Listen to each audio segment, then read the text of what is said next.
The cliff. In The Cabin in the Woods, Kurt is the typical brave, popular jock who usually survives until the very end. Only this movie doesn't play by the rules. When the group discovers they're surrounded by monsters and forces controlled by a secret organization, an opportunity to escape comes up. Jump a cliff on a dirt bike to get help. Enter our hero Kurt. He revs up, takes off, and then an energy barrier camouflaged in the sky cuts his trajectory short, and Kurt plummets to his death. The mirror. Innocuous Kaylee and her brother Tim spent years trying to prove that the cursed mirror that killed their parents was real. Tim didn't believe at first that the mirror was cursed. He thought it was all in Kaylee's imagination, but little by little, he starts giving in to the evidence. Now adults, they return to their childhood home with a plan. Record the supernatural effects, expose the truth, and destroy the mirror. But the mirror has other plans. Slowly, the line between reality and hallucination begins to disappear. They start seeing things that aren't there, or not seeing things that are. Kaylee sees her mother in the reflection, and she can't resist. She approaches and hugs her. She's hypnotized. Meanwhile, Tim snaps back to what feels like just a hazy dream. He looks around, sees the mirror standing there alone, no one in sight. Then he presses the button. The anchor is released, and it hits Kaylee square in the head. In Tim's mind, he had killed the mirror, but in reality, he killed his own sister. The last hug. In Pitch Black, Carolyn Fry is introduced as a pilot who, during a ship malfunction, almost decides to eject the passengers to save herself. But she hesitates, and that guilt stays with her until the end. They end up stranded on a planet dominated by carnivorous creatures that only come out at night. Fry steps up to lead the group, especially trying to protect Riddick, the most dangerous prisoner on the ship. When it seems like everything is finally resolved, Fry goes back to get Riddick, trying to convince him to run. But then, this happens. The lake. After surviving a long night of horror at Camp Crystal Lake in Friday the 13th, Alice Hardy does the unthinkable. She kills Pamela Voorhees, the woman responsible for the murders, and takes refuge in a canoe drifting on the lake. The music softens and the audience believes it's all over. But then, something surfaces from the depths.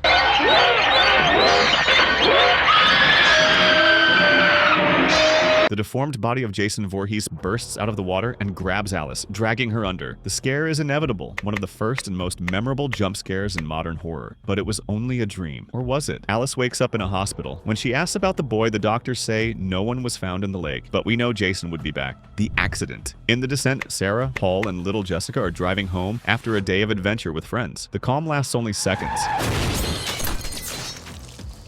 Terrible accident happens. Metal poles pierce through the windshield, killing Paul instantly, and Jessica dies on impact. Sarah wakes up later, already alone. The movie has barely started, and the protagonist has already lost everything. This double death catches the audience off guard and sets the tone for the rest of the story. Interrupted speech. In the middle of the chaos in an underwater lab in deep blue sea, genetically engineered sharks begin wiping out the team. Russell Franklin, played by Samuel L. Jackson, tries to take back control of the situation. While everyone is arguing over what to do, he starts an impassioned speech about unity and survival. But at the peak of his speech, without any warning, he's cut off. We're gonna seal off this. Out of nowhere, a shark leaps from the water and yanks him away violently. It's quick and completely unexpected.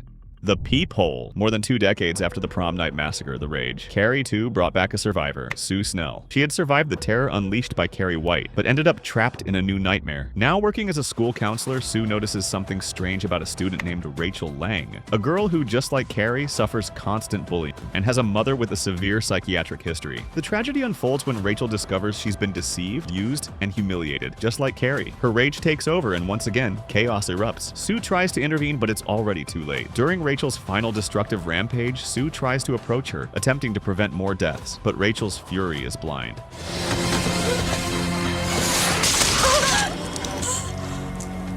The bus. In Final Destination, there's no shortage of creative and over-the-top deaths, but Terry Chaney's was different and caught the audience completely off guard. The whole group randomly meets at a corner cafe and starts arguing. Terry is fed up with Alex's paranoia, Carter's outbursts, and living in fear. Then she says the last sentence of her life. She crosses the street unaware that death was already waiting. A bus comes out of nowhere and slams into Terry. Everyone freezes in shock at what just happened. The box. What's in the box? Does that ring a bell? If not, it's because you haven't seen this movie yet. Throughout almost the entire film 7, Tracy Mills is just a quiet presence. She's the wife of Detective David Mills, kind, reserved, the kind of person who brings a little light to the darkness of the case he's investigating. But she didn't know, and neither did her husband, that they were about to become part of it. At the film's climax, John Doe, the serial killer behind all the murders, turns himself in, but he warns them 2 sins are still missing to complete his work, and he decides to lead the detectives to where those bodies are. The 3 are walking through the desert when, out of nowhere, a delivery truck shows up. Detective Somerset opens the package and freezes. Inside was Tracy, actually her head. John says that one of the missing sins has now been fulfilled. Envy, his own, which led him to kill Tracy and the baby she was carrying. But there's still one left, wrath. Wrath is fulfilled by Detective Mills, who unloads his gun into John, killing him. Honestly, I still remember watching that ending for the first time. Absolute cinema. Pumpkinhead. In Halloween 3, little Buddy Kupfer is taken by his parents to visit the factory of the famous silver shamrock masks. They're guided to a test room. There, Connell Cochran, the mysterious factory owner, invites the boy to try on the pumpkin mask during a special demonstration. Little Buddy puts on the mask, his family watches excitedly, until...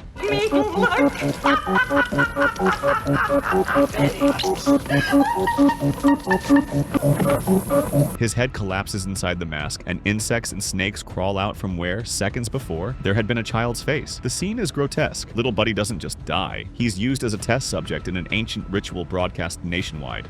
Noisy fatal call. In Scream, Casey Becker is home alone making popcorn to watch a movie when the phone rings. The conversation starts as a joke, a game of horror movie trivia, but quickly turns into something much darker. Casey, played by Drew Barrymore, the biggest star in the cast, seemed to be the movie's protagonist, but Wes Craven had other plans. Within minutes, she's forced to play for her boyfriend's life. When she gets a question wrong, he's killed on the patio, right before her eyes. And then the chase begins. Ghostface hunts her into the backyard. Casey. Her parents arrive and hear their daughter's last breaths over the phone. The death is cruel, sudden, and destroys everything the audience expected. Casey's death in Scream redefined slasher rules, showing that not even the face of the marketing campaign was safe. The head. From the very first minutes of Hereditary, Charlie Graham already makes everyone uncomfortable. She was different, way too quiet, obsessed with her dead grandmother, and with bizarre habits. But even with all that heavy atmosphere, no one was prepared for what was coming. Charlie is at a party with Peter and eats a slice of cake, without knowing it had nuts, and that was the one thing she couldn't eat. She was allergic. Desperate, she runs to her brother and tells him what happened. He quickly understands, puts her in the car, and speeds toward the hospital. In the back seat, Charlie sticks her head out the window, desperately trying to pull in air that just won't come. And then it all happens. In seconds, an animal appears in the road. Peter swerves, and then...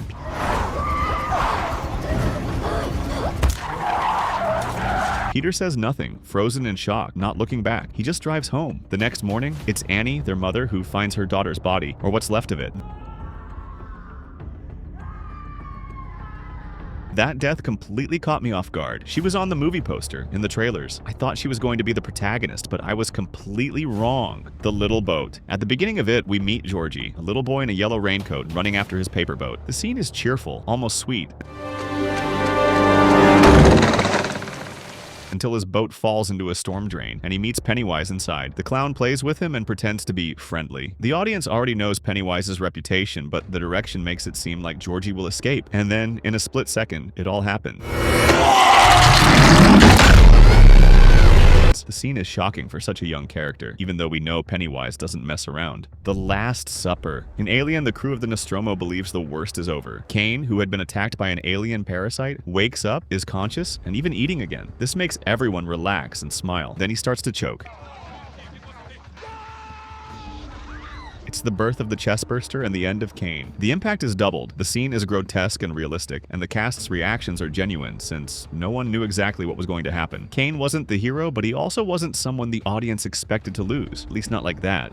The sacrifice. In the mist, the world outside has been overrun by supernatural creatures. A group of survivors takes refuge in a supermarket. Among them are David Drayton and his young son, Billy. When all seems lost, David, Billy, and a few others manage to escape in a car. They drive as far as the fuel allows, and then silence. With no way out, surrounded by the mist, they wait for death. But David decides it won't be at the creature's hands. There are 5 people in the car, and a gun with 4 bullets. So...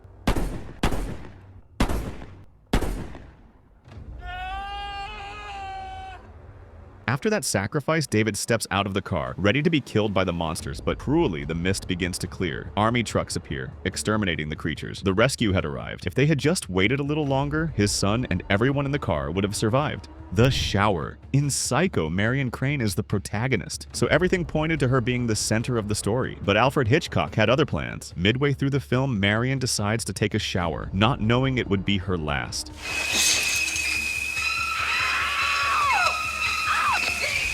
In seconds, her life is taken in a brutal attack. Hitchcock kills off the protagonist before the halfway mark, and with it, destroys the false sense of security the audience thought they had. Not this time. Laurie Strode is the ultimate survivor of slasher cinema. Since 1978, she has faced Michael Myers in countless sequels, but in Halloween H20, she finally defeats him, or so it seems. In the very first minutes of Halloween, Resurrection, the audience learns Laurie is now in a psychiatric hospital, consumed by guilt because the man she decapitated at the end of the previous film wasn't Michael, but an innocent paramedic. And Michael, still alive and lurking. When he shows up to kill her for good, Laurie lures him to a trap on the rooftop. The tension builds. Will she win one more time? She traps him and is about to finish him off, but in a quick move, he breaks free, stabs her, and throws her off the asylum roof. The Forgiveness. In 10 Cloverfield Lane, Michelle wakes up in an underground bunker with two strange men, Howard, the owner, and Emmett, a simple, loyal, and seemingly harmless guy. Over time, Michelle begins to suspect Howard's intentions, and Emmett becomes her only ally. They plan an escape, but Howard senses something's wrong. He finds hidden tools and, furious, threatens them with a barrel of acid. To protect Michelle, Emmett takes all the blame. He says he stole the tools himself, claiming he only wanted to make a weapon to impress her, nothing more. The direction is cruelly precise. The camera focuses on Michelle's relief, and the very next moment, the sound of a gunshot. The moment completely shifts the movie's tone and shows that the real monster was always there. The Sacrifice. In The Omen, Robert Thorne discovers, far too late, that his adopted son Damien isn't just a strange child. He's the Antichrist himself. Amid shocking revelations, mysterious deaths, and apocalyptic signs, Robert decides to do the unthinkable, kill his own son to stop evil from growing. In the film's climax, Robert drags Damien to a church, forcing him to the altar, sacred dagger in hand, but he hesitates for just a second. It's enough time for the police to arrive, and they shoot him before he can complete the ritual, killing him right there at the altar in a failed sacrifice.